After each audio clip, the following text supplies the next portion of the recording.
Thanks for joining me tonight. I know there's a couple of people who sent me their regrets who were looking forward to this. I'm glad you were able to make it. This is sort of exciting, and I'm also a little bit nervous about this too because I feel like there's a lot here I could talk about at great length. And at the same time, we all have places to be. I have kids to put into bed later, and I don't want to. I want to sort of portion this out a little bit. Thanks for kind of coming on this journey with me. I feel like I got to start with a little bit of an introduction about why Star Wars. The name of the title of this session I've called Star Wars Torah, Teachings on Light from. I pitched it as from Kabbalah, but the reality is it's Kabbalah, but it's also Talmud, and it'll also be a little bit of Chassidut, and also Jedi Master Yoda. So why Star Wars? I've said before, and I'll keep saying it, and actually I wrote it in the introduction to a paper I wrote for Rabbi Arthur Green, that Yoda was kind of my first rabbi. And by that I mean that Yoda was the first one to describe something to me that I understood to be a spiritual truth. You know, we get a lot of concrete, frequently very anthropomorphic God imagery from the Bible and from our Siddur, from the prayer book. But listening to Yoda teach Luke Skywalker about the Force prompted me to think more expansively for the first time.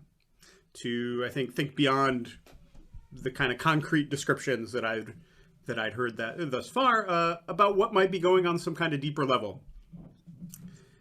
I sort of have this as a pet project. I sort of have a running document where every time I kind of find a link in between Star Wars and something I've learned in my Jewish studies, I make note of it. And there's sort of a thought in the back of my mind that maybe one day this will be a book or something like that. Who knows? This is sort of my first foray into actually bringing this out of just the kind of thing that I think is funny and think is cool into the realm of stuff I'm actually interested in sharing with other people.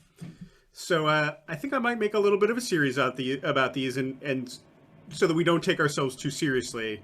I think we'll keep them sort of localized to the kind of fun holidays. So teaching about light on Hanukkah makes a lot of sense. Obviously, we're just past Hanukkah now. That's unfortunate, but I think everything's going to work much better this time.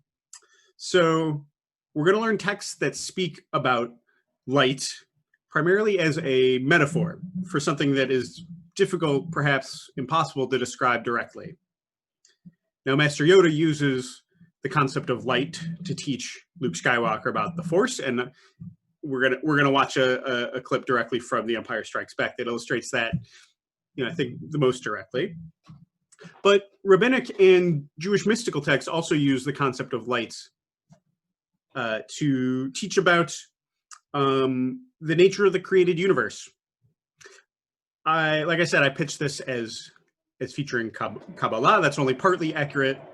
The development of ideas about light really flourishes in Kabbalistic texts. Kabbalistic is the Jewish mystical tradition, but that's not really actually where the idea originates. We're going to read a passage from Talmud, which is usually not thought of at all as a mystical text, that sets the foundation for the Kabbalistic kind of expansion, expression, flourishing of these ideas. And we'll also read a passage from the Zohar, which is the sort of foundational Kabbalistic text, mostly to demonstrate that the idea and the metaphor is present there. The Zohar is very difficult. It's in Aramaic, so the translation you're going to read is my own original translation. So take that how you will. So that's the main reason we're held back a little from going much deeper there is the Zohar is just not freely available in translation yet. It has been fully translated, but you have to pay for it, and I haven't done that yet. But we'll also read something that's much more in my wheelhouse, which is a passage from the Sfat Emet, who was a 19th century Hasidic master. The Hasidim took a lot of the mystical ideas from Kabbalah and kind of democratized them. They translated the kind of esoteric mysticism of the Kabbalists into this sort of livable program of thought and practice that's actually made its way into mainstream Judaism. That I've studied a lot more and I'm a lot more comfortable with. So we'll probably spend a bit more time there. Welcome, newcomers. I'm just getting started telling a little bit about my history with Star Wars and what we're going to be doing tonight. I want to say before we go further, and I think there's a whole other session I would really like to give on the concept of canon, what's in and what's out. Our canon here tonight is pretty much just the original trilogy. There's so much Star Wars out there. Yeah, Dan, I'm getting some thumbs up. There's so much Star Wars out there. Disney just announced there's going to be a huge expansion of the universe. It's kind of like, actually, the proliferation of Jewish texts. I think there's a really interesting shiur about sort of the original trilogy being kind of like the Tanakh, and then all the prequels maybe sort of being like some of the later, And in any case, one thing we're not going to ask tonight is the question, what exactly is the light? We're going to talk about light, like I said, as a metaphor for something that's difficult to describe. We're not going to get into what it is. And I know that might be frustrating, but I'm led to understand that the Kabbalistic tradition really delves deeply into this question. Like I said, I don't consider myself qualified to teach that stuff yet. And really, there's only so far that human minds can go trying to comprehend the nature of the universe. But I think perhaps more importantly, it's kind of not fun. And tonight, of all nights, we're kind of here to have fun. Even if we were to delude ourselves into thinking that we have a confident answer, what's the point? The fun is kind of in the searching and the thinking about it and trying to approach ever closer something resembling an answer. So similar to how the Star Wars prequels probably over-explained about what exactly the Force is with the whole midichlorians thing, ideas from that trilogy about midichlorians are inadmissible here. We're going to go mostly with how Master Yoda describes the Force in the original trilogy. That said, you should absolutely bring, even though we're going to watch one clip in specific, you should absolutely bring what you know or what you care about or how you feel or relate to the Star Wars movies, to the idea of the Force. That's all valid for you to share, okay? That makes sense. But in terms of what's quote-unquote canon for us, original, okay. This is also going to be probably a new experience for a lot of us too, thinking about Star Wars as a text. It was created for entertainment. It's a movie for entertainment, but here we're going to kind of treat it seriously as if it's a text, which means engaging with its informational content, the ideas that it brings up, treating it as a voice in a conversation between us and the films and other texts that we're going to learn. And we ask, how do Star Wars and Jewish texts help us understand the other ones better, or how do they help us understand them differently? In a bit of a conclusion at the end, I'll tell you how that's been effective for me. So all throughout this, I invite you to ask questions. Feel free to just take yourself off of mute. That'll sort of jump you up to the top of my participants list, and I'll know you have something to say.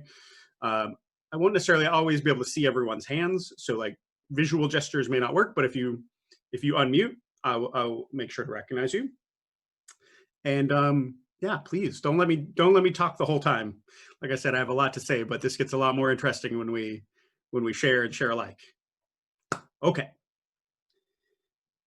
So as kind of an initial inquiry into the idea, into light as a metaphor, a little bit of free association. I encourage you to have your finger on the unmute button there and share with me, when you think about light, what do you think of?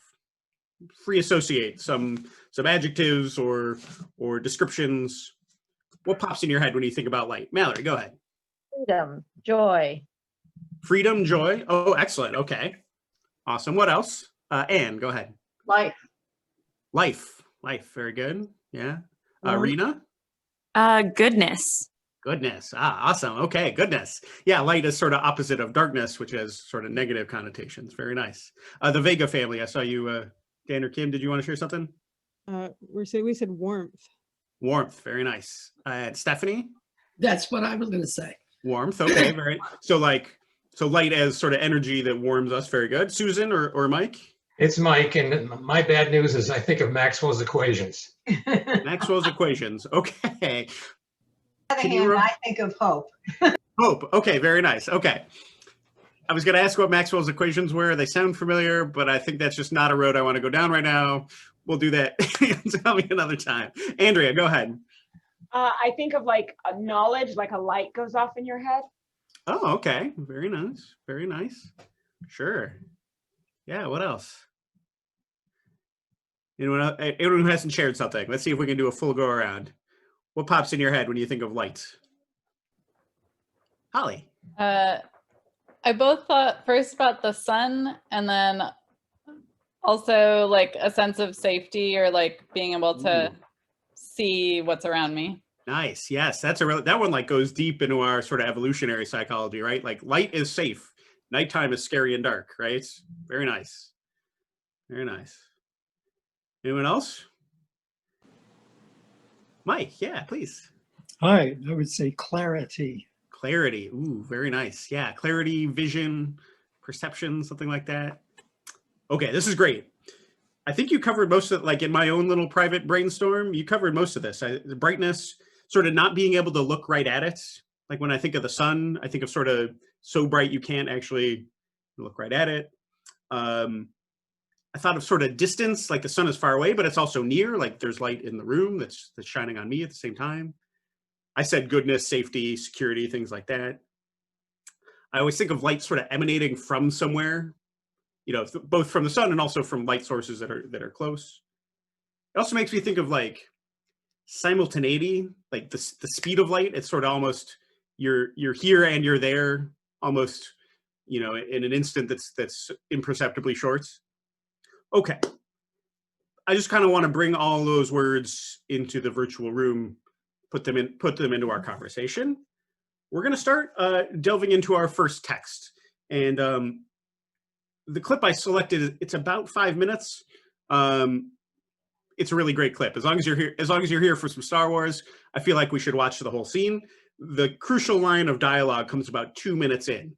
So just so you know, I think it's important that we not just cite the line out of context, because I think there's something about the context too that'll influence our understanding of its meaning. But you'll tell me what you think. No. We'll never get it out now. So certain are you?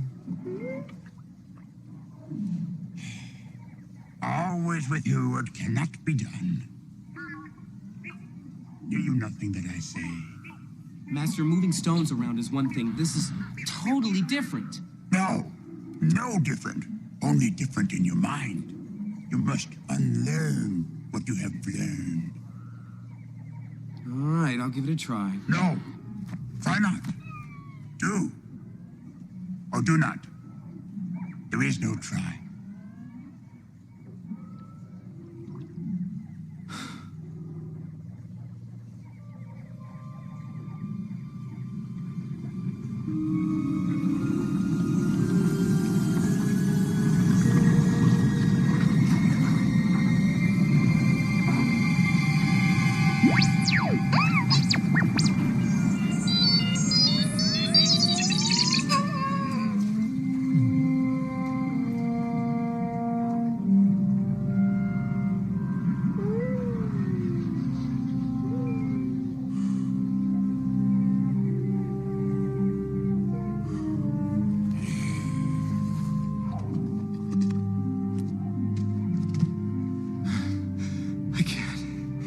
It's too big. Size matters not. Look at me. Judge me by my size, do you? And where you should not. For my ally is the Force. And a powerful ally it is. Life creates it. Makes it grow. Its energy surrounds us and binds us. Luminous beings are we, not this crude matter.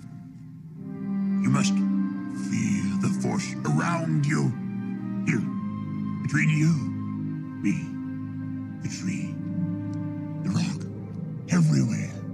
Yes, even between the land and the ship.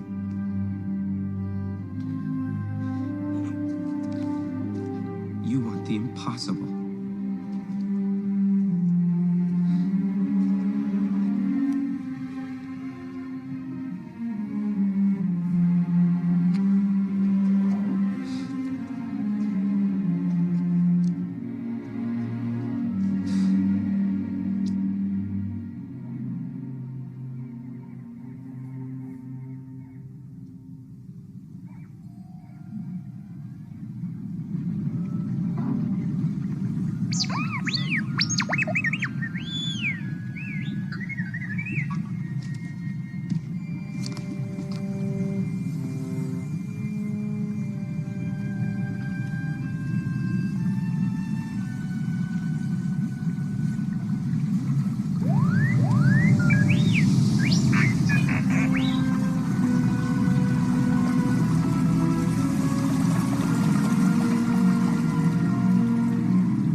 here's the key line for Master Yoda, and this is just copy pasted out of the script for your reference.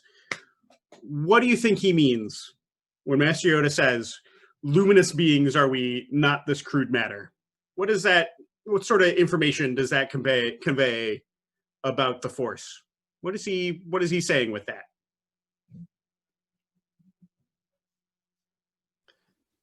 I think he's saying, like, if the Force is represented by luminosity, then Okay. you're one with the Force. Wait, we're okay. So I get that from the later part, that its energy surrounds and binds us, and also that here between you, me, the rock, everywhere, there's a sort of oneness to everything in total, yeah. But the bit about luminous beings are we, not this crude matter. Yeah, so he's talking about life, living things versus not living things. Okay. I think that's worth entertaining. But when he says crude matter, he like grabs Luke by the shoulder, right? He's saying, like, the stuff that you are is different from something else that you are. Yeah.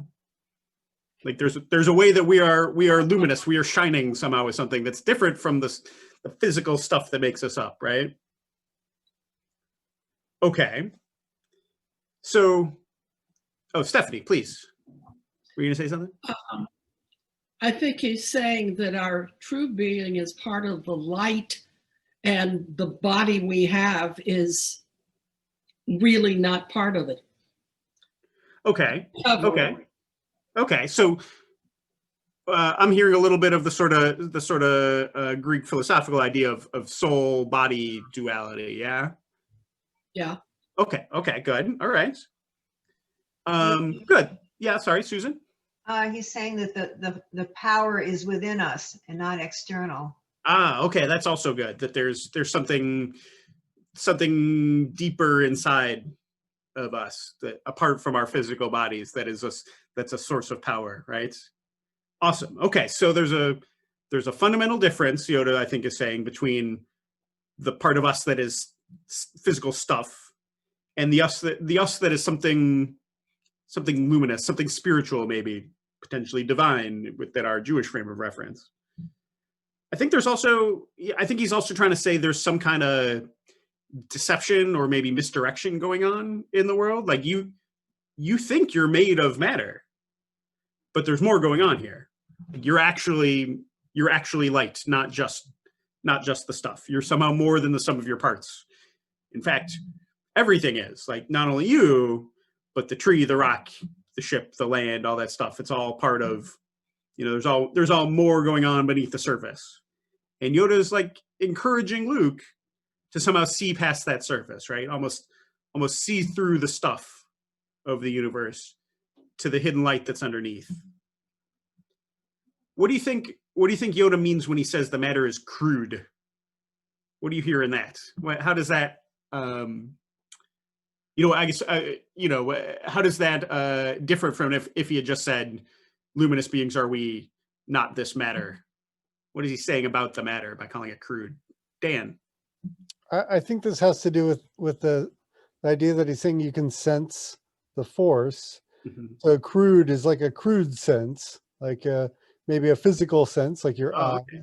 So you can see crude things, but if you can feel the Force, you must need a more refined sense. Okay. Right. So, good. So it's somehow unrefined. That's a good word for crude, unrefined, right?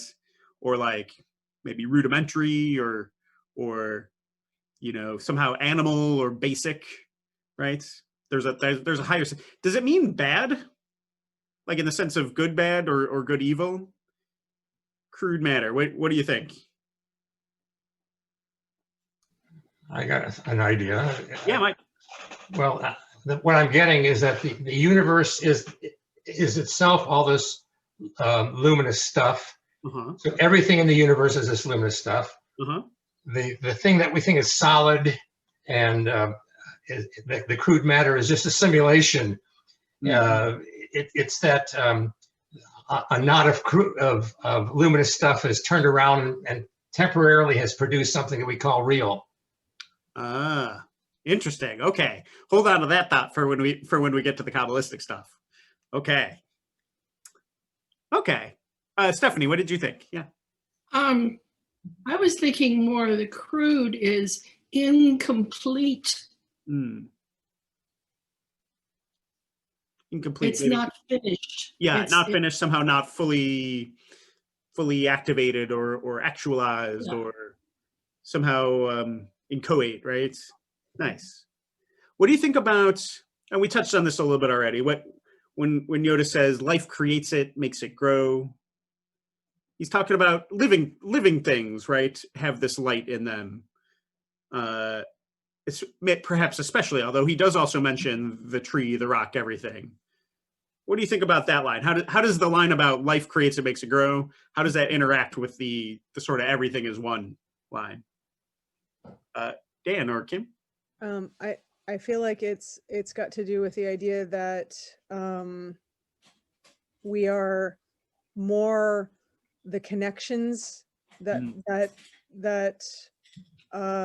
we have between us than we are what it looks like we're made of. And so it's like he's saying here, between us, this is what's important, this is what is real, which is not the point that we think that we are.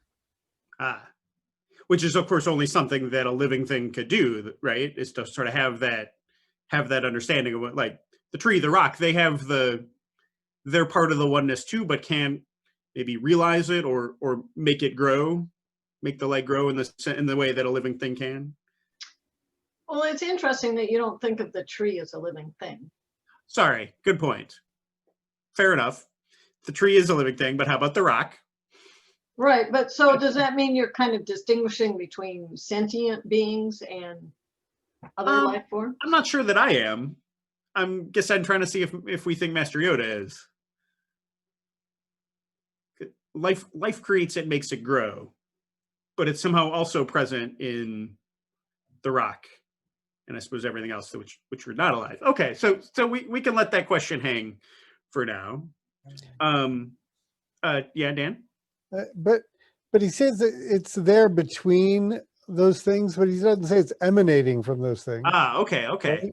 He said that luminous beings are we. Yeah. But you wouldn't say a rock was a being. Sure. Right. So it makes me think, like, if you shined a light into a hall of mirrors, you'd have light going everywhere. So if it's bouncing off of you, maybe it's bouncing between the rock and the tree and the ship, but its source is still the luminous being versus the rock. Okay. All right. I like it. So it sort of emanates with something essentially vital or living, but still connects and binds everything together. Like when Yoda says, the force surrounds us and binds us, it makes me think of, like the forces that bind subatomic particles together, right? That sort of holds everything in the universe in whatever sort of balance it's in, right? Possibly also binds us in the sense of connects or makes it one whole. There's some kind of essential way that everything is all part of one. It's all one, right? Question?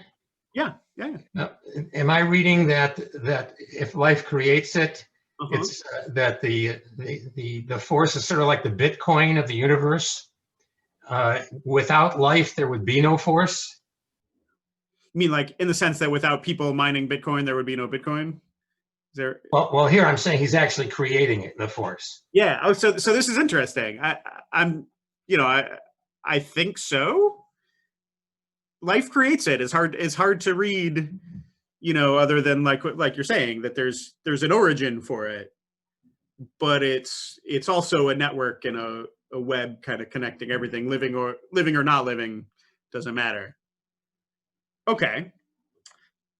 I'm curious what you think. Does it matter that this scene comes in the context of the whole trying to lift the ship out of the water thing? Like, it comes in the context of exercising power, right? It's in the context of unlocking the secret sort of hidden light that actually gives a person power in the world, like, incredible power, in fact. Do you think that matters?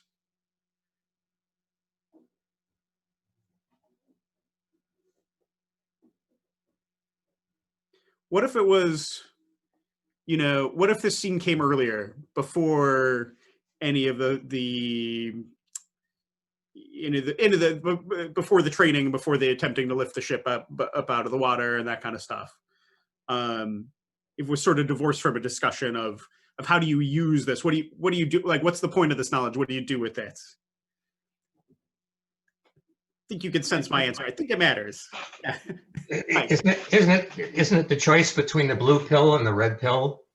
Kinda, yeah. Another science fiction reference to the Matrix, right? That the choice to sort of wake up and perceive things as they actually are, or to continue to not. I think that's true, but I think I think there's something at stake here in Luke and Yoda's discussion, in that it matters whether you're aware of the Force or not, because you can do stuff with it. You can wield it as power in the world. And I think implicit in that idea is you can use it, you know, for good, and you can also use it for evil. But it's usable by people who know how to use it, right? Okay. Excellent. Thinking back briefly to some of the words we threw out when thinking about light. You know, why deploy the metaphor of light to describe what Yoda is trying to describe? I think because the Force brings, on the one hand, safety, security, potentially goodness, sight, perception, things like that, but also potentially, power or, warmth, but to the point of burning. Things like there's, as we know, light and dark sides of the Force too, right? So light has the ability to both, light the room and warm us, and also to blind and to harm as well, right? Okay. Let's get into some Jewish texts. And I think the way this will go is we'll learn a few Jewish texts together, where light is deployed, like I said, as a metaphor to describe an aspect of the created universe. We'll circle back to this at the end and try to see, does our Jewish learning help us understand this differently or perhaps better, and also vice versa. Okay. The first text we're going to look at tonight is from the Talmud. This is from Tractate Chagiga, and it's in a section in which numerous rabbinic midrashim, the rabbis are giving basically Torah interpretations all about the creation narrative, and they're all sort of collected here in one place. Now, our passage begins by laying out and working directly from the Torah text, the 10 things that were created on the first day of creation. So could I get a volunteer who would like to read? I'll have you read the whole thing, and I'll probably pause you at a couple of points. So could I get a volunteer? Anybody? This is easy. There, Andrea, thank you. You want me to read from the top? Yep, just at the top. Go ahead. All right. The Gemara continues to discuss creation. Rav Yehuda said that Rav said 10 things were created on the first day of creation, and they were as follows: heaven and earth, tohu and bohu, i.e. unformed and void, light and darkness, wind and water, the length of day and the length of night. All of these are derived from the Torah. Okay, I'm going to pause you right there. So just a brief explainer, tohu and vohu are two words that appear in the Hebrew text. They're often translated as unformed and void. Interestingly, those are adjectives in English, and everything else on this list is a noun. So I think there's a little bit of, well, I'm not totally sure why the Midrash chooses to include tohu and vohu. It seems to understand those as things, as opposed to descriptions of the heaven and the earth pre-creation, but that's sort of neither here nor there. What do you notice about this list? Or what's its organizing principle? Opposites. Yeah, opposites, or certainly pairs at least. I don't know if wind and water are opposites, but they're sort of complementary. Yeah, right. Very nice. So they're all pairs. What do you think is sort of implied about these things by bringing them up? Like, we have wind today, right? We have water today. We have light today. We have darkness today. All those things. But what's implied when we talk about them as things that were created on the first day of creation. I guess that they're foundational. Nice. That these are, yeah. Yeah, they're sort of like building blocks somehow. They're also kind of primordial in a way, like they're primordial, and I think because they're created on the first day, sort of latent in everything that comes after, right? There's in some way light and darkness and everything. There's somehow wind and water and everything. I think that's kind of what they're getting at. Stephanie? They're needed for what is to come. Ah, very good. Okay, yeah, needed. They're foundational building blocks and essential in that way. Very nice. Okay, so you can see I put the ellipsis there. The sugya continues, and I've cut it out. It gives the scriptural references for each one, basically saying, we know heaven and earth because it says, Bereishit bara Elohim et hashamayim v'et haaretz. It says when God began to create the world, God created heaven and earth, and it gives the references for each one. We don't have to go through them. Andrea, would you continue with the second paragraph there? Yeah, the Gemara poses a question. And was light created on the first day? But isn't it written, and God set them, the great lights, i.e. the sun and moon, in the firmament of the heaven. And it is also written, there was evening and there was morning, a fourth day, indicating that light was created on the fourth day. Okay, pause there again for a second. I just want to make sure folks are clear on what the question is. So it addresses a textual issue that kind of calls our list into question. We said light was created on the first day, but several verses later, and this is actually on day 4, it says basically the sun and moon were created. So what was that light if it was not sunlight? Was it just the idea of light? Where did the light come from? Obviously, we know today from our modern scientific cosmology, there was light much in the universe way before the existence of the sun, but it's not nearly as taken for granted as it is here. But that's the basis for the rest of this drash, is what was that light that existed prior to the formation of the sun and moon on day 4. Okay, Andrea, take us the rest of the way there, if you would. The Gemara answers, this should be understood in accordance with Rabbi Eleazar, as Rabbi Eleazar said, the light that the Holy One of Blessing created on the first day was not that of the sun, but a different kind of light, through which man could observe from one end of the world to the other. But when the Holy One of Blessing looked upon the generation of the flood and the generation of the dispersion, and saw that their ways were corrupt, and that they might misuse this light for evil, God arose and concealed it from them, as it is stated, and from the wicked their light is withheld. And for whom did God conceal it? For the righteous people in the future, as it is stated, and God saw the light, that it was good. And good is referring to none other than the righteous, as it is stated, say of the righteous that it shall be good for them, for they shall eat the fruit of their actions. When the light saw that it had been concealed for the righteous, it rejoiced, and it is stated, the light for the righteous shall rejoice. Okay, thank you, Andrea. So, like I said, we're not going to try to answer exactly what it is, but what do we learn from this midrash about the properties of that, I'm going to call it the day 1 light, the light that existed before the sun and the moon, the day 1 light. What are some of its properties, would you say? It seems fills the universe. Fills the universe. Okay, very nice. Holly, what else? Oh, it seems to have a consciousness. Ah, very nice. Where do you get that from? That when the light saw, that last line, when the light saw it had been concealed for the righteous, it rejoiced. Very good.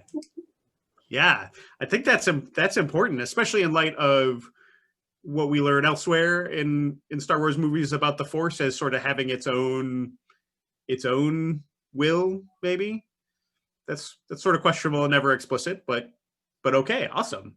Yeah, and so it has its own consciousness somehow, kind of. What else? What other properties does it have?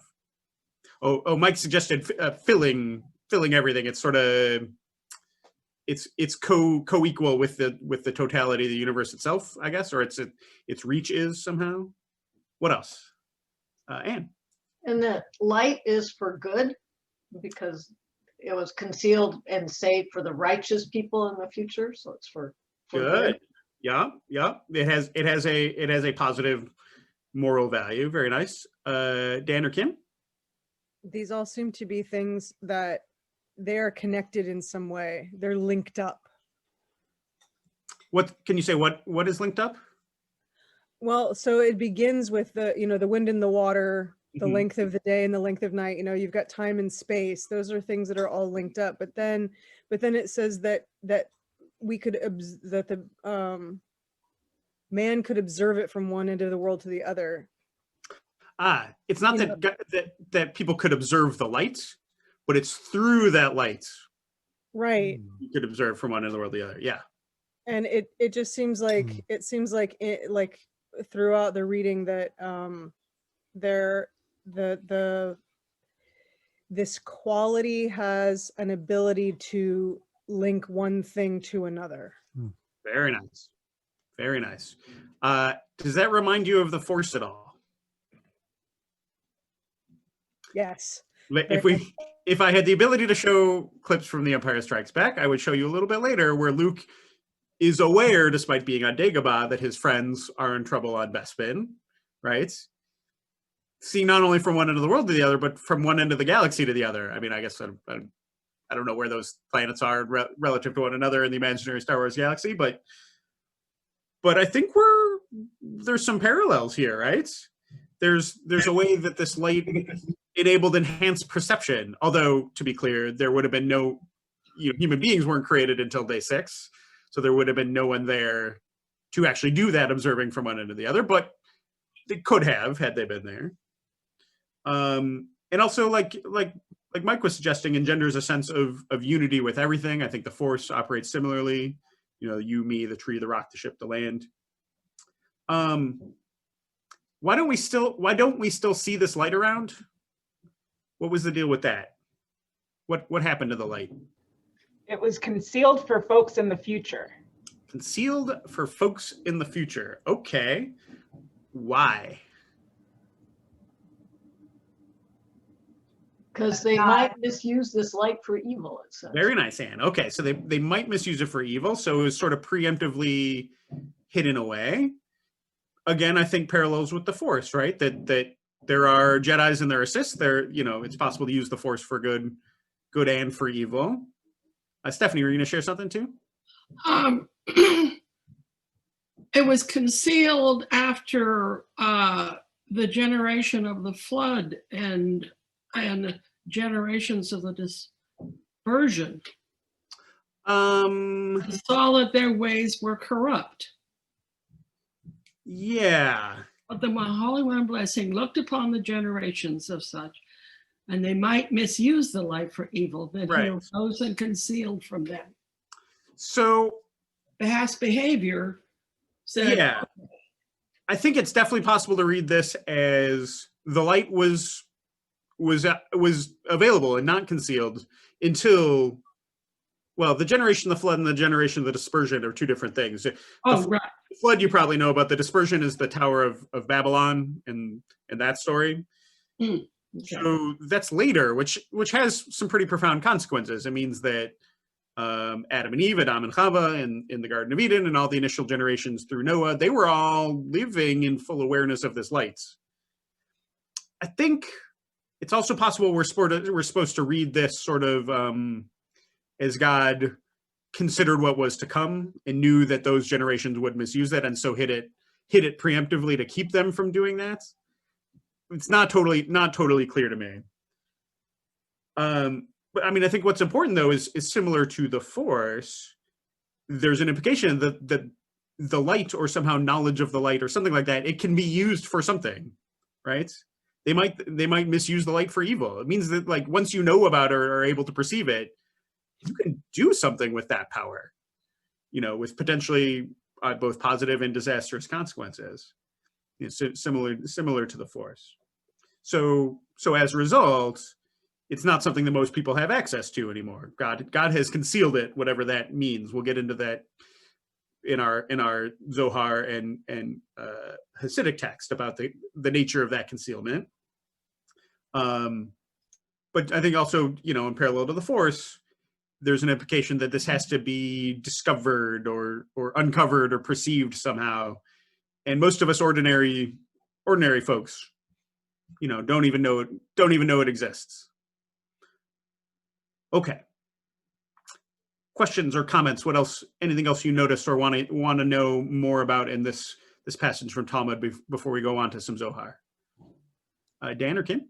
I just was thinking that, in the scene, Luke was able to lift the rock, but he's not able to lift the ship.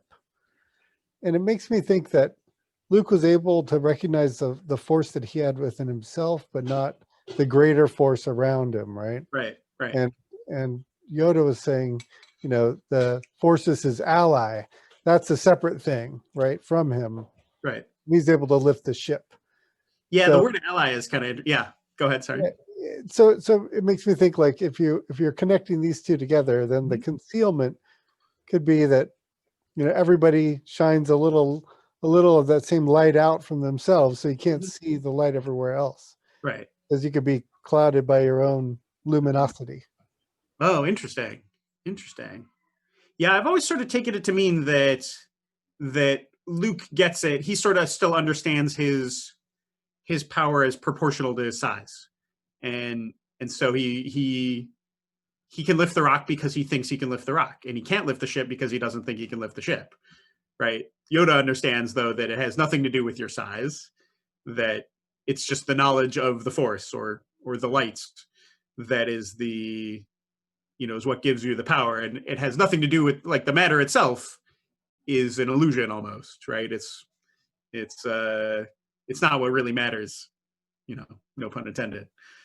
Yeah, but I think also what Dan was getting at is that you have some of the light and the Force inside of you, and that allows you to have certain amount of power. But if you realize that you're connected to everything else and to everyone else, okay, and you tap into that connection, then you have much greater power. Very nice. Yeah, that makes sense. Thanks, Anne. Does that track with what you're trying to say, Dan? Yes, totally. Okay. Awesome. All right, let's go on to a little bit of Zohar. Okay, so our source number 5 at the top of the page is from the Zohar. Now, the Zohar is, as I think I said, the foundational work in the literature of Jewish mystical thought, which is called the Kabbalah. It is written in a very eccentric style of Aramaic. Now, Aramaic, to give you a sense of the amount of learning of Aramaic that rabbis do, our first 2 years of school, the first 2 full years of school are dedicated to Hebrew learning, inside and out, the full grammar, like under the hood of the language. We spend about a semester on Aramaic. And basically everything else you pick up by just reading it. It's similar enough to Hebrew that you can sort of figure it out. But in the Talmud, which is also predominantly in Aramaic, and the Zohar, there are sort of stock vocab phrases that kind of allow you to shortcut things a bit. So it's not as hard as you think. That said, it's still hard, and I had to look up a lot of words in creating this translation myself. The Zohar first appeared in 13th century Spain, although it presents itself as being much, much older. It presents itself as being the work of Rabbi Shimon Bar Yochai, also known as Rashbi, because when you're a big deal rabbi, you get an acronym name. Presents itself as being the work of Shimon Bar Yochai and his circle of students who are all mystics. That's almost certainly not the case. It is pulling together traditions that are much older than 13th century Spain, but whether it's that old or not is a matter of debate. In any case, it's a very large compendium of multiple different books. This section contains some mystical commentary on the Torah, basically. The passage begins, as you can see, it quotes a verse from Leviticus. The Lord said to Moses, speak to the priests, the sons of Aaron, say to them. That's, at least in theory, what the drash is about, and what it's going to follow. What's going to follow, in theory, is an explanation of that. I can tell you it's not at all evident to me, having read both before and after this in the Zohar. It's not evident to me how that drash actually does that. So don't worry about that first verse. It's okay. It's the Zohar. It's just, this is weird stuff. But I do want to note a kind of stylistic thing. It's a drash from Rabbi Yehuda, as it says Rabbi Yehuda patach. He opened. In other words, opened his explanation of the verse in Leviticus. He opens that explanation by citing another verse, this one from the Psalms. This is actually a fairly common kind of structure for a drash called a petichta, where the idea is to show what a master you are. You start with an unrelated verse from somewhere else in the prophets or the writings, and sort of weave your way back around, and eventually come back around to the initial verse in question, the one that you're supposed to be interpreting.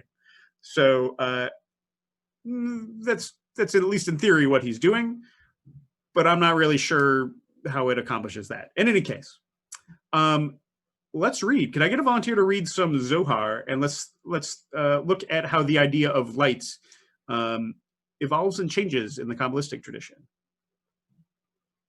Who would like to read? I'll call on somebody. How about Anne? Okay. Do you want me to start where? Yeah, go ahead. You can just read the whole thing through. Starts with, the Lord said to Moses, speak to the priests, the sons of Aaron, and say to them. Rabbi Yehuda opened his explanation with the verse, how abundant is the good that you have in store for those who fear you. How abundant is the good means how high and how precious. This is the supernatural light, which is called good. Supernal. Oh, supernal light, Yeah. sorry. Yeah.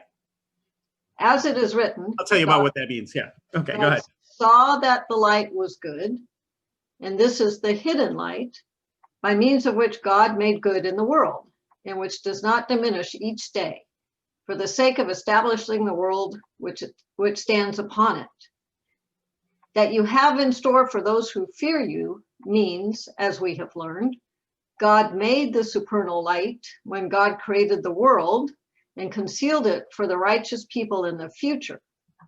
That is the meaning of what is written, that you have in store for those who fear you. Okay. You got all that? Like I said, so supernal light and hidden light, I've highlighted those terms in the Aramaic up above. The words I've translated as supernal light, nehora ila'ah. So nehora ila'ah literally means the most high light, or the highest light. And supernal reflects that. That's not my term. That's usually what other people call this. Supernal means like heavenly or celestial or of exceptional quality, something like that. It's the best, highest, most perfect light, the nehora ila'ah. And it also uses another term, or haganuz, which I've translated as the hidden light, but it could also be the concealed light or something like that. It's not clear to me, at least from this passage, that the Zohar understands there to be a distinction or a difference between them. It's talking about the good that you have in store, or how abundant is the good. And it says, the Rabbi Yehuda says good means high and precious. And so that's referring to the supernal light, which, as we know, is called good. God saw the light was good. And here it's saying, sort of misreading that and saying God saw that the light is good. And this is also the hidden light. It deploys two different terms. It's not clear to me that it's describing different things. But this is kind of how Kabbalistic and we'll see later Hasidic texts work, sort of coining these new terms to describe mystical concepts that are under discussion so that they can kind of shorthand them. And just now that we've called this Or Haganuz, we can just talk about Or Haganuz now without having to go through the whole, well, that was the light that was present on the first day of creation, before the sun, all that kind of stuff. Okay. what are the properties here of the lights that you, supernal or hidden lights? You know, sort of same kind of game we played with the Talmud. What do we learn about it from here?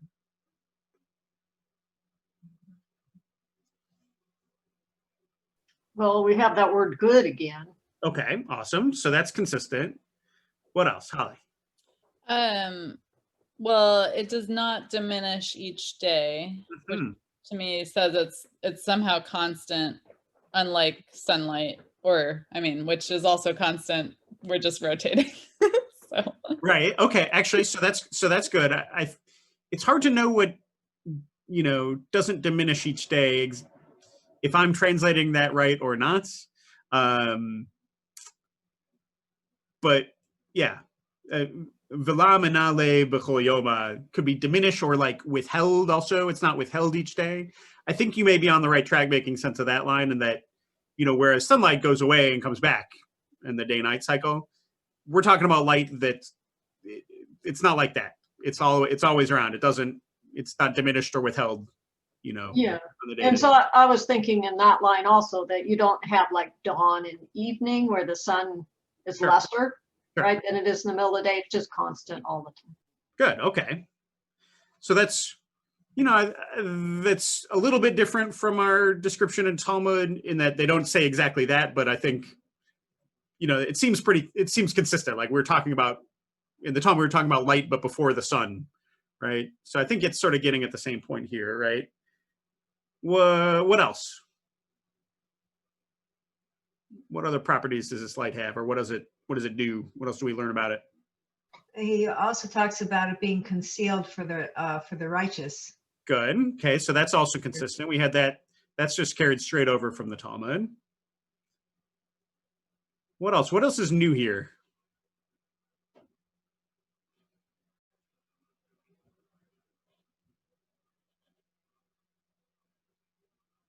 We didn't talk about fear before, did we? Talk about fear, is that what you said? Yeah. Oh, as in the fear. Those who fear, the verse from Psalms. No, although I don't think that's necessarily. Well, I don't know. What do you think? What does fear have to do with it? Well, I'm still thinking in terms of my universe, which is, you know, the cosmic background and the microwave background is the light that's everywhere. Mine too. Yeah. Yeah. Okay.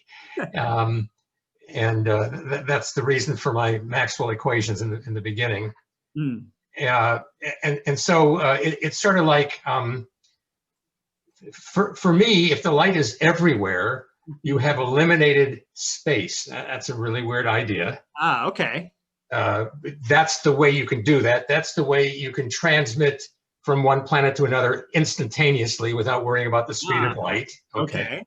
It's you have taken space away, and if you didn't know that, you wouldn't be fearful of it. But perhaps if you did know that it disappeared, it would make you frightened and tend to go toward the dark side, Rabbi.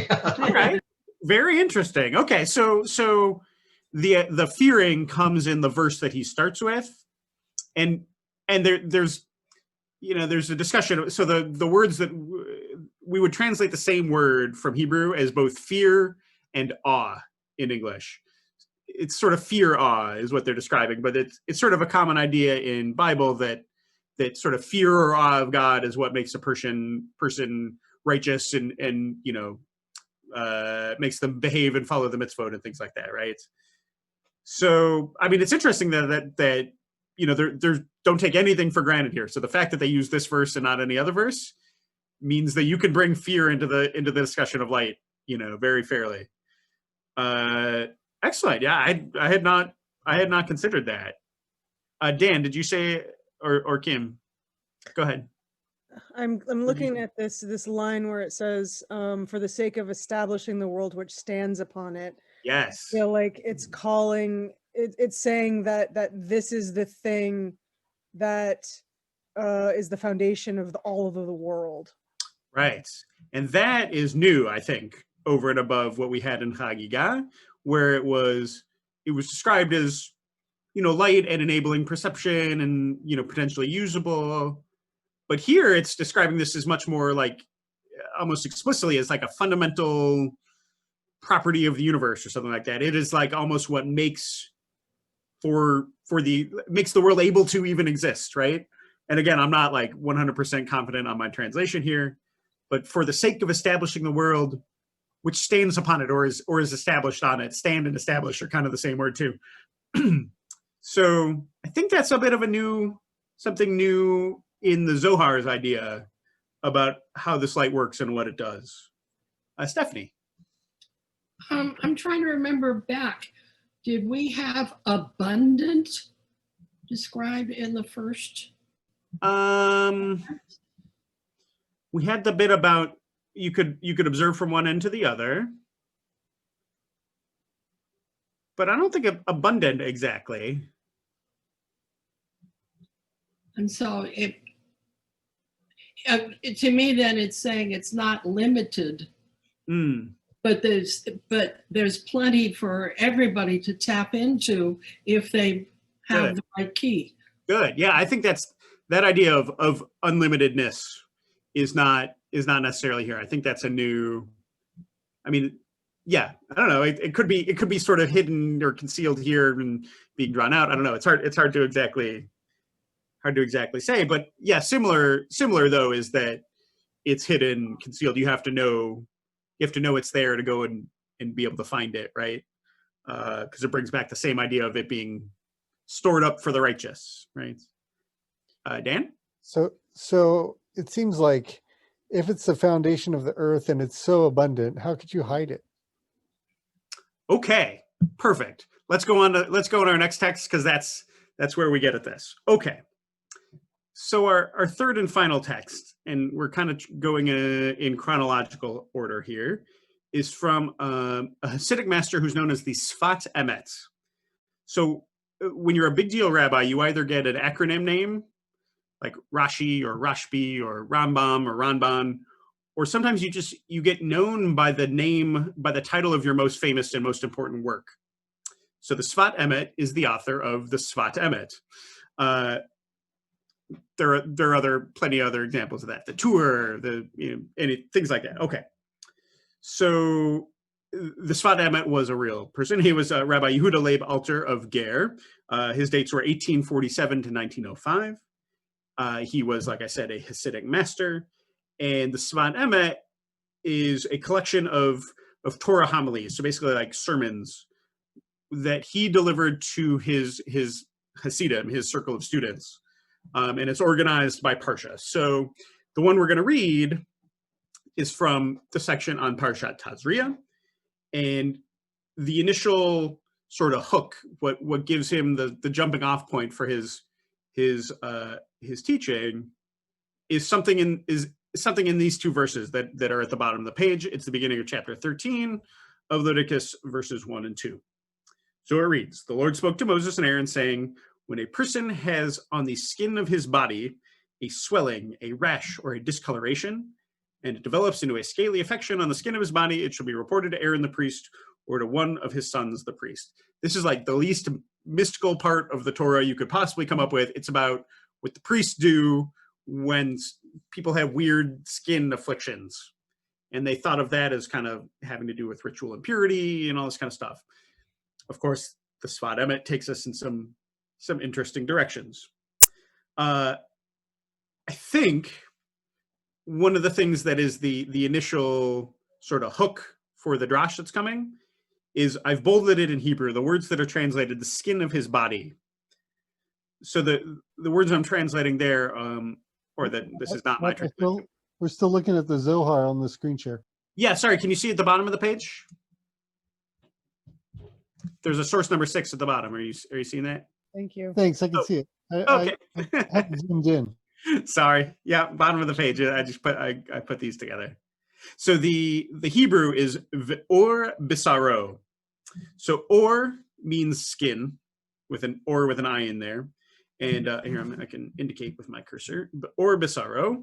Or means skin, and bisaro means like flesh, or what it translates here as body. So like the skin of his body is a good sensical English translation, but it's kind of redundant, right? Skin and flesh, like what's the difference? I think the text could have said one or the other without being, functionally different, or without the meaning being functionally different. So anytime this kind of thing happens, something peculiar, interesting, seemingly redundant, we don't take anything in the Torah for granted. If it used both words, it must mean there's a reason for both words. So there must be something here to learn. The other ideas to hold on to as we go into this drash are one, skin, normally a protective layer for our bodies, is somehow being corrupted, right? Sara'at, which is commonly translated as leprosy, but it's one of the many scaly skin afflictions described in this Torah portion. Sara'at was understood already in Midrashic interpretation to be punishment for sin, specifically the sin of Lashon Hara, the sin of gossiping, because Miriam, Moses' sister, gets it, and she had previously been sort of talking behind Moses' back. So the Midrash sees people who get skin afflictions as their divine punishment for gossiping. Keep that in mind. Also, we have at the end of these verses, skin afflictions were therefore an issue to be addressed through the priests and the sacrificial system, because if you had done something wrong, that means you had to do a sacrifice and become ritually pure in order to fix that, and that would be the source of cure for your skin affliction. Okay. Here's Sfat Emet, source number 7. Can I get a volunteer to read? This one's going to be sort of a roller coaster. So who's up for a challenge? I'll do it. Yeah, Kim, go for it. All right. This verse makes these afflictions depend upon the skin. This is based on the verse that says, "The Lord God made garments of skin for Adam and his wife, and God clothed them." The Midrash refers to a distinction between the garments of skin and the garments of light. It was because of sin that they came to be garbed in this coarse clothing, the skin of the snake. All of corporeality derives from there. Mm-hmm. Previously, they were in a spiritual state, as is said in the future. At the giving of the Torah, too, Israel were ready for this state. That is why it says of Moses that the skin of his face shone. He also redeemed skin, that he was lit up through the shining lens. But we did not remain at that rung. Therefore, the afflictions reappeared. The Midrash teaches that it was sin that made us again impaired. It is also known, however, that the skin is porous, containing many tiny holes. These allow the light to shine through its shells. Only sin clogs up those pores, so that darkness covers the earth. That is why the leprous affliction is translated into Aramaic as segiru, or closing. Now we also understand why the purification rites are assigned to Aaron and his sons, the priest. It was they who set right the sin of the golden calf. Okay. How much of that would you say you understood? Okay. Some. Okay, good. Okay, good. So here's the thing about reading Hasidic texts. These guys were absolute masters of Torah interpretation through creative weaving of connections between seemingly disparate texts and between texts and bits of halakha and rituals and language, and basically, everything within sort of the Jewish milieu is like fair game to connect to other things to make a teaching. And these would have been delivered orally too. So, he was sort of making the stuff up on the spot, just using his encyclopedic knowledge of all the stuff to link these things together. Now, he assumes you know all the stuff he's referring to, and that you know it all in its context. So there's a lot that he doesn't tell you here because he sort of just assumes you know it. When we read these in rabbinical school, we were compelled to look up every single one of these references so that we would start to learn them. We don't quite have time to go deep on all of these, but I can tell you that this seemingly sort of tight drash sort of explains dramatically when you kind of understand what he's pointing at. So first, this verse makes these afflictions depend on the skin. So check out in the Hebrew, I've highlighted, if you know, whether even if you don't read Hebrew, I just want to highlight the difference between two words. You can see I bolded here ayin vav resh, or, so or with an ayin means skin. This is based on the verse that said, the Lord God made garments of skin for Adam and his wife, and God clothed them. So right away, we're taking this verse that's from much later in Leviticus, and we're in the realm of the primordial, right? We're talking about Adam and Eve, who are sort of archetypical, prototypical human beings. So anytime we talk about them, we're sort of talking about us and sort of what it means to be human, right? So God made garments of skin for Adam and his wife and clothed them. Can anyone remember the context? Why did God make garments of skin for Adam and Eve? What was the precipitating event there?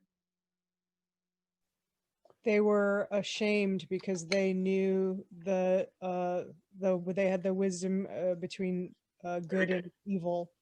Yes, very nice, right? They had that knowledge. They ate from the fruit of the tree of knowledge, good and bad, and that was considered sinful. They were not supposed to do that, and they did it, right? Okay, Stephanie, what were you going to add? Oh, well, they became aware that they were naked. Right, and suddenly this was shit. Right. Okay, good. Okay, so keep that in mind because the sin thing comes back up, right? Okay.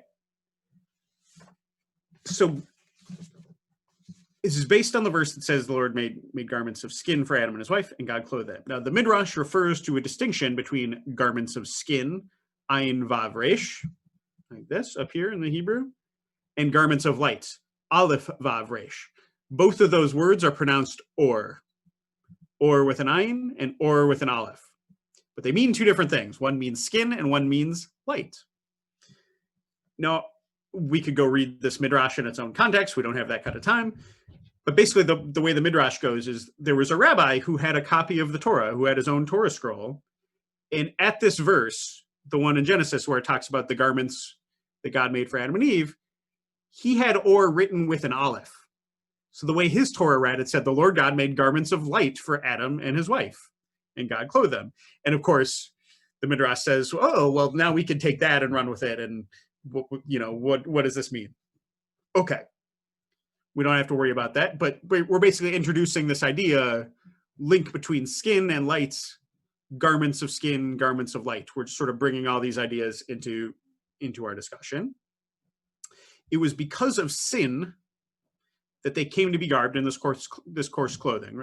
As Kim said, they screwed up. They ate the fruit of the tree of knowledge, good and evil, and that's why they had to wear clothes. The skin of the snake. Recall the skin of the snake was involved, or the snake was involved in tricking Eve into eating, right? Okay. All corporeality derives from there. If that line doesn't make sense, you'll be forgiven. This is another one of those sort of Hasidic vocab words. The word in Hebrew is gashmiut, corporeality. So something corporeal has physical form. It's the opposite of spiritual or emotional existence, right? Corporeal things exist in the real world. It's sort of a fancy way of saying bodiliness or physicality or something like that. It's corporeal. So all physicality derives from this. In other words, this garments of skin, garments of light. If that doesn't seem connected yet, just wait. So previously, they were in a spiritual state, as is said of the future. And here he makes a reference forward to the moment of the giving of Torah at Mount Sinai. It says at the giving of Torah too, Israel were ready for this state, which is why it says of Moses that his face, the skin of his face shone. Okay. The big idea in Hasidism is that it's possible to sort of ascend upward and spiritual levels, whereas the Kabbalists made this sort of a really esoteric, like difficult to access kind of thing. The Hasidim sort of democratized it and basically took those same ideas of kind of spiritual ascent towards, unification with divinity and made it something that any person could do, regular people. And all you have to do is sort of reframe, re-understand the things that you normally do. Like you can understand all of Hasidism if you can understand how eating and drinking can be ascent towards the divine. That's like their big thing. It's like, when I eat and I drink for the purpose of unification with divinity, then I'm able to ascend these spiritual levels. Okay. So, if putting on clothes began Adam and Eve's physicality, their corporeality, then they must have been purely spiritual beings before. Interesting idea. Putting on garments sort of brought them down the ladder of spiritual ascent towards physicality, away from divinity. If this sounds like what Yoda said to Luke Skywalker, luminous beings are we, not this crude matter, I think there's a resonance there, right? Matter is kind of crude. It's not that it's bad, but it's sort of away from the light. It's away from divinity in a way. Okay. The Israelites, when they were ready to receive Torah, were evidently high up this ladder, in an elevated spiritual state. How do we know that? Well, Moses, who was one of those Israelites, of course, there's a verse that says his face shone. I pulled this one on the next page. It's from Exodus 34. Moses came down from Mount Sinai, and he was coming down from the mountain bearing the 2 tablets of the pact. Moses was not aware that the skin on his face was radiant, since he had spoken with God. The Torah doesn't really go into more detail about exactly what that looks like, so the Hasidim sort of take that and run with it and imagine him sort of literally emitting light. Okay. He redeemed skin. The skin of his face shone. He redeemed skin, or, again, such that he was lit up through the shining lens. Again, lens, the word here is aspecularia, which in mystical language means sort of the lens through which you view the world. And everyone has one, everyone's different. And Moses's was especially shining with light, I guess.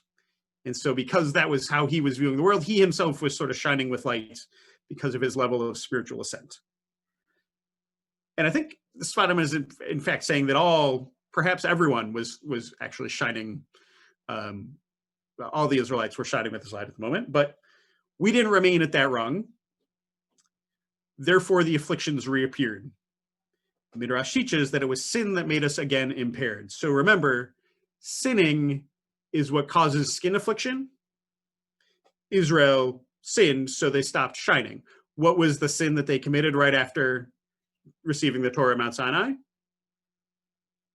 Who knows it? Golden calf. Very nice, Susan. The sin of the golden calf. Very nice. Okay. So Israel sinned with the golden calf. They stopped shining. How does this work? Well, skin, as we know, is porous, contains many tiny holes. Even 100 years ago, they were very well aware of our pores. So if we have light we can shine light, we are luminous beings somehow, and our skin has pores, then open pores means light shines out. Closed pores, which you get from scaly skin afflictions, close up that light.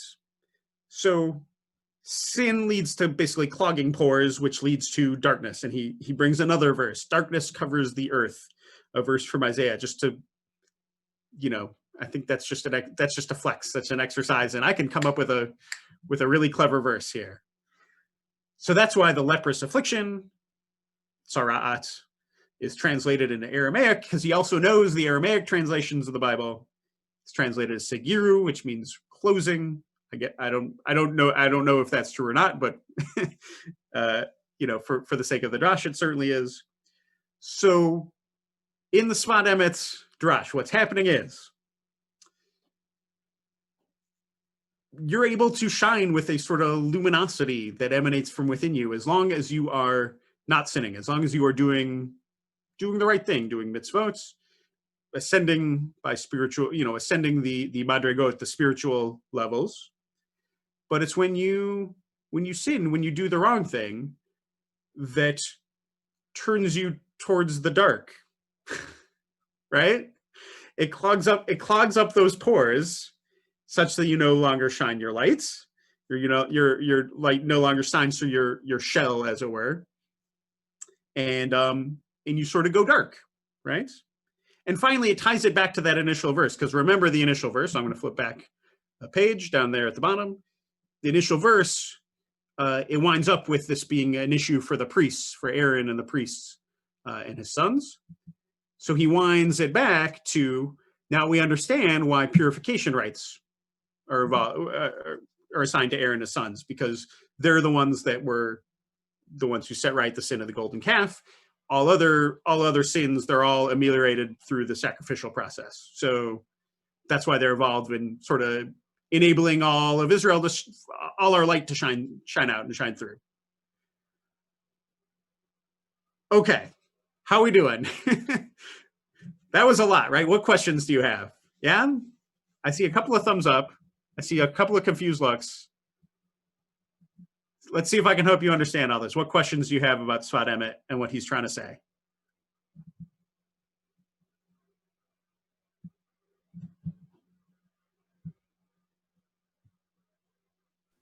I think you explained it really well, actually. Okay. I just find it interesting that you translate the skin affliction as leprosy and not psoriasis. So this is not my translation. This is from Rabbi Arthur Green and his book, The Language of Truth, which is a compendium of a bunch of Sfat Emet passages. Yes, it's probably not leprosy. Yeah, you're right. It's probably something else besides leprosy in terms of what the Torah text is actually getting at. But yeah, it's sort of commonly mistranslated as leprosy. You're correct. Okay. So how does the Sfat Emet interact with Master Yoda? With ideas about the Force? I sort of got at one already, right?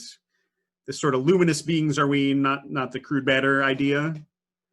Yeah, which shining through our shells really makes that connection really How strong. cool is that? How cool is that? So this is the text that sort of started this whole shiur, because I read this and I heard Master Yoda talking, right? That somehow there's some kind of inner light shining. And I think this Sfat Emet text, these links are established in other parts of his work. That what is that light that's shining out from us? What is the light that Moses was shining with? He ties it back to Or HaGanuz, right? To that first day supernal light that is the sort of essential divine light in the universe. I'm curious, do you see any other connections? I think that's the big one. But do you see anything else that sort of illuminates? That's a bad pun. But illuminates what Master Yoda is teaching about, or vice versa. That something about Master Yoda that makes this make more sense.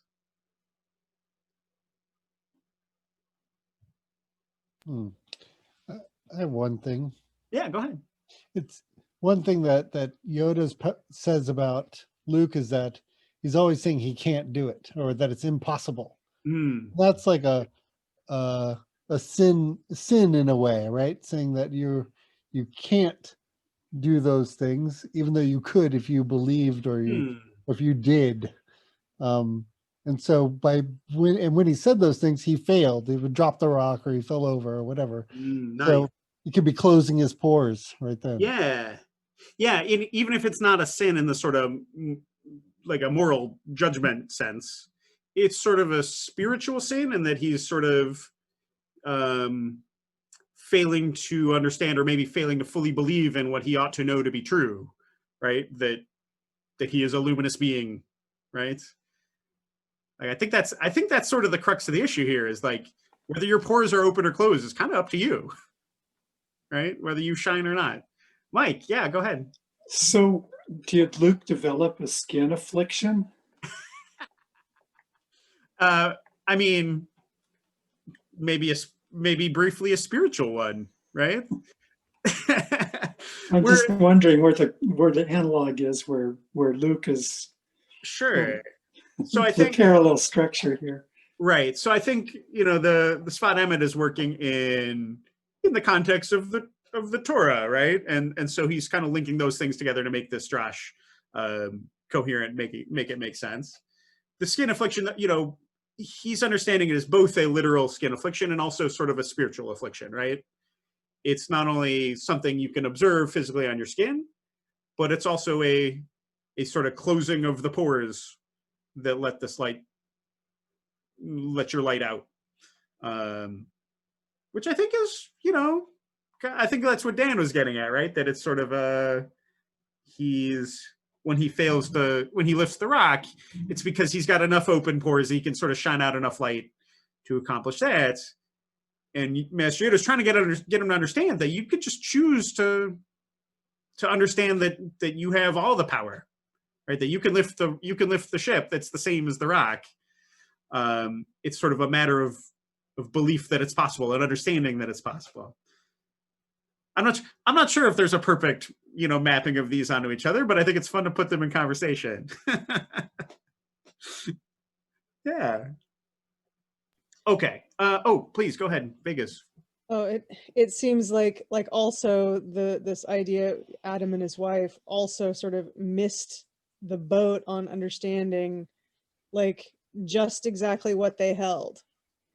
That's exactly who they were. And like Luke doesn't even know who he is, right? He's like just finding out about Darth Vader being his father, and he's like finding out who he is.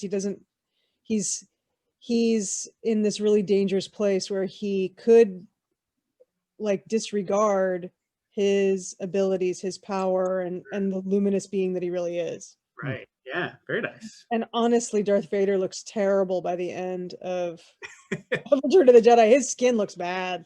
Oh yeah. Hey, good one, Kim. Yes. Very nice. There is skin affliction in Star Wars. You got there. Well done.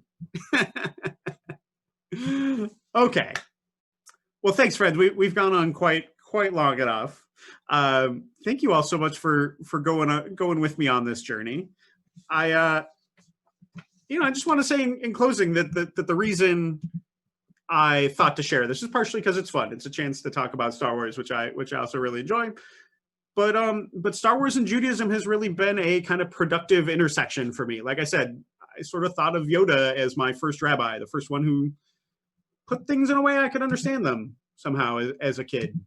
And so they illuminate each other in some ways. You know, they've always been in conversation for me. Pop culture, I think, takes on a different meaning when you understand it in light of Jewish traditions and Jewish sources. And also sometimes these difficult esoteric texts become a lot more understandable and I think a lot more relatable when you can kind of hear echoes of what you've heard from places like Star Wars. So I hope it's been productive for you. I hope it's evolved your understanding of both Star Wars and Jewish texts. Yeah, I think it would be fun to write a book on this. One day, you know, probably far in the future, we'll take a sabbatical or something like that and spend some time writing. Like I said, I have a whole running document of things. I think on the short list for things to teach are about the idea of canon. There's a really good shiur that I really want to give in advance of the high holidays about teshuvah, because Star Wars, especially Return of the Jedi, is a story about teshuvah. It's about coming back and doing the right thing and making it right. You know, both Vader, but also if you ever go into my office at Beit Am, there's two figurines on my table. One's Han Solo and the other's Lando Calrissian. They've both, part of the reason I like them is they both did teshuvah, in my opinion. So I think there's a whole story about that as well. So I hope you'll join me in the future for those for those sessions.